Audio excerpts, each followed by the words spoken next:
nagsisimula, Sir Joseph, ang training? Nagsisimula po by establishing rapport po muna sa student, kung anong name na, tapos kung ano yung mga songs na kinakanta niyo po. Ano din mga Para songs na mag- ages po. Okay, ages. Kapala ka sa Joseph. Yes. Biritera po yan, Sir Joseph. Then, nagpapabigay po ko na sample ng songs para ma-check ko po kung ano yung mga i-check sa voice niya. So kakanta ko. Papakinggan po po. So, kailangan po na kumanta para po ma-assess niyo yung boses niya. Yes, sir. Ano pong kanta, Sir Joseph, ang gusto niyo ipakanta kay Riza? Halik! Halik! Hindi ko po alam na. Ano po? Iwala mo na lang.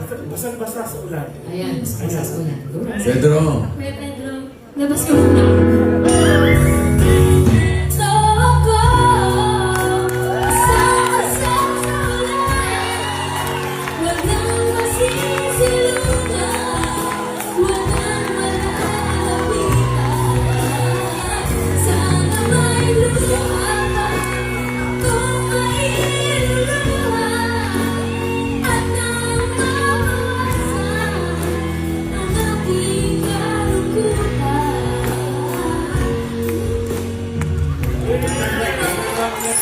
Better luck next time.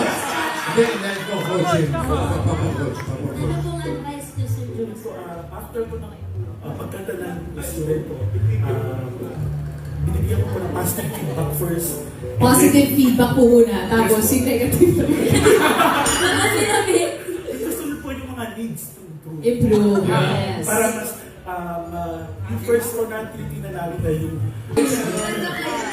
Ano po, Sir Joseph, yung mga positive comments niyo po sa pagkanta ni Riza? ang ganda ng quality ng voice. Quality ng voice! Kala mo ng face, ganda ng face. Ano pangalan niya, pare? Joseph. Joseph, ang plastic mo. So, yung positive daw po sila yun. Positive mo na positive. Pakita mo yung negative mo. May quality ng voice. Okay. Tonality niya po yung sa tenga, very sharp. Tonality. Nakuha niya yung tono. Tapos, one last positive. Maganda ng pag-execute niya ng voice niya. Yung connection niya sa song to the audience. Wow! Yes. May feelings. Tapos, ito na yung needs to improve. Ayan na. Linis na po yan, Sir Joseph. Yung she needs to siguro control yung over sa voice para meron yan. Control lang yung mga dapat may